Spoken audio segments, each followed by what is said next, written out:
A couple years ago, my wife and I planted a small pecan grove. Fred, the man who sold us the trees, asked a great question. When is the best day to plant a tree? He waited a minute. Then he said, 20 years ago. What's the second best day, he asked. The answer, today. The best day for a believer to start sharing Jesus is the day you are saved.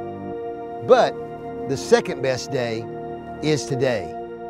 Trees can live to be hundreds of years old, but it takes years for them to grow to maturity, and if they could talk, I can only imagine what kinds of stories they would tell.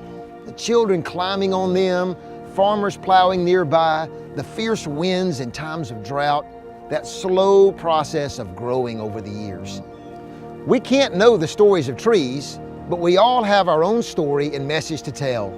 The God who made this great and glorious world made you and I in His image to worship Him. Augustine said it in a prayer, "You have made us, O God, and our hearts are restless until they find rest in You." We live in a world of evil, poverty, sickness, murder, greed. This is why Jesus came, to save the world from its brokenness and sin. At another time, on another tree, He died for us. And then He rose again so we can have life in His name. And now, you and I get to share that message with others. But the thought of that can freak us out, right? We feel insecure and ill-equipped. But what if I told you the very God who created and redeemed us has made each of us to tell others the good news of Jesus? What if I told you the personality that you have, your talents, whether you're an introvert or an extrovert, all this has been given to you as a gift so you can talk about Jesus in everyday conversations the very way you were born to do it. Just like it takes time for trees to grow to maturity, I want to take you on a journey to help you grow in your witness. I want to help you connect the gospel story with your story and show you how to talk about that story in normal conversations with people you know.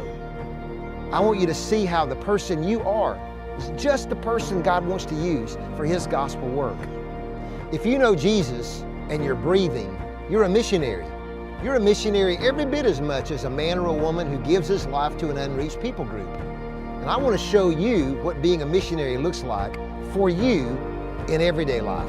God created you for His glory to advance His gospel with the gifts, talents, and opportunities He gave you at home, at school, in the workplace, where He placed you.